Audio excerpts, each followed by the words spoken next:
আজকে যদি শেখ হাসিনার পতন না হতো, শেখ হাসিনা যদি ক্ষমতায় থেকে যেতেন, আমরা যারা এখানে, আমি, সেলিম ভুঁইয়া, মুস্তাক, আমরা এখানে যারা আছি প্রত্যেকের ফাঁসি দিয়ে দিত শেখ হাসিনা। কারণ এই মহিলার তো কোনো কাণ্ডজ্ঞান নেই। এই মহিলা তার গদি, তার সিংহাসন রক্ষা করার জন্য কে বাঁচলো কে মরল এইটা কখনোই শেখ রাজ্য করেনি।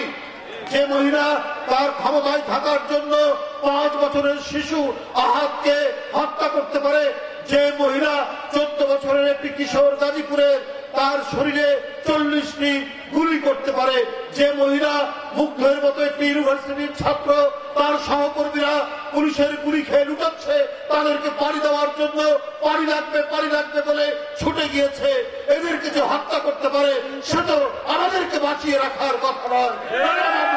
নানা মোকদ্দমায় আমাদেরকে সে ফাঁসি দিয়েছে। আল্লাহর অশেষ রহমত, এই শিশু বাচ্চারা তাদের অভিভাবকরা সহ যখন রাস্তায় নেমে এসেছে, একের পর এক অকাতরে জীবন দিচ্ছে। বেগম রোকেয়া বিশ্ববিদ্যালয় রংপুরের আবু সাইদ নিজের পাঞ্জাবি, নিজের শার্টের বোতাম খুলে পুলিশের গুলিকে যখন বরণ করে নিয়েছে, তখন সারা বাংলাদেশের মানুষের রক্তের লৌহ কণিকা, শ্বেত কণিকা জেগে উঠেছে। এই এক রাক্ষসী, এই এক দানব ও বাঁচিয়ে রাখলে বাংলাদেশ শুধু নয়, বাংলাদেশের স্বাধীনতা, সার্বভৌমত্ব, বাংলাদেশের ইজ্জত সম্পদ আর থাকবে না। ওরা ঝাঁপিয়ে পড়ার কারণে আমরা আজকে মুক্ত নিঃশ্বাস নিতে পারছি, আমরা আজকে কিছুটা স্বস্তিতে জীবনযাপন করতে পারছি, আমরা গণতন্ত্রের পথে এগিয়ে যাওয়ার আমরা প্রচেষ্টা চালানো হয়েছে এবং একটি অন্তর্বর্তীকালীন সরকার গঠন হয়েছে। বন্ধুরা আমার, এখন আমাদেরকে প্রকৃত গণতন্ত্র প্রতিষ্ঠা, এর অনুশীলন, এর চর্চা করার জন্য আমাদেরকে আরো অনেক কাজ করতে হবে।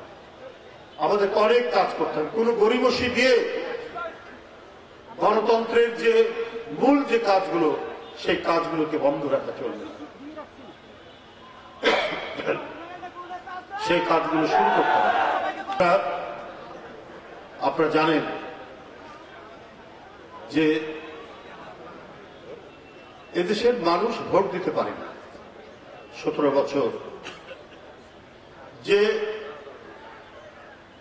জনগণ, ভোটাররা ভোট দিতে পারেনি, এটা গোটা বিশ্ব জানে। কারণ জানতো যে একটা অবাধ সুষ্ঠু নির্বাচন হলে পরে এদেশের মানুষ জানে কাকে ভোট দিতে হয়। সেই কারণে জনগণের প্রতি সন্দেহ পোষণ করে শেখ হাসিনা একটা অবাধ সুষ্ঠু নির্বাচন দেননি। দিনের ভোট রাত্রে করেছেন এবং ভোটারদেরকে ভয় দেখানোর জন্য মাইকিং করে বিভিন্ন গ্রামে, সেটার এখনো তার প্রমাণ, সেই সংবাদের প্রমাণ আমাদের কাছে আছে। মাইকিং করে বলেছে যে আপনারা ভোট কেন্দ্রে যাবেন না। আমরা 2014 সালের ভোটে আমরা দেখলাম চতুষ্পদ প্রাণী ছাড়া ভোট কেন্দ্রের মাঠে কেউ নেই, ভোটাররা। এই পরিস্থিতি আমরা দেখেছি। আমরা এই পরিস্থিতি দেখেছি যে যখন 2018 বিএনপি নির্বাচনে অংশগ্রহণ করল, শেখ হাসিনা যা আদৌ অবাধ সুষ্ঠু নির্বাচন, সকল দল মিলে নির্বাচন করবে না, তার প্রমাণ তো আপনারা পেয়েছেন। প্রায় 30-40 জন বিএনপির প্রার্থীকে গ্রেপ্তার করে ফেললেন, মামলা দিচ্ছেন ঢালাও ভাবে।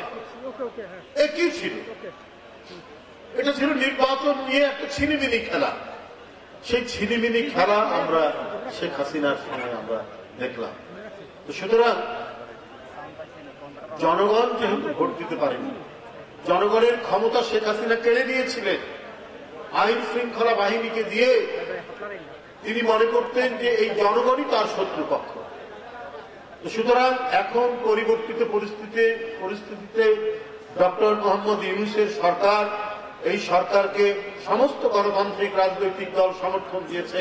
আমরা প্রত্যাশা করি এই সরকার জনগণের ক্ষমতা আগে জনগণকে ফিরিয়ে দিবে জাতীয় সংসদের নির্বাচনের মধ্যে দিয়ে। জাতীয় সংসদ নির্বাচন হচ্ছে রাজনৈতিক দল নির্বাচন করবে, এলাকায় এলাকায় সংসদ সদস্য প্রার্থী দেবে এবং যাদেরকে খুশি জনগণ তাদেরকে ভোট দিয়ে যে দল বেশি সিট পাবেন, আসন পাবেন, তারা সরকার গঠন করবে।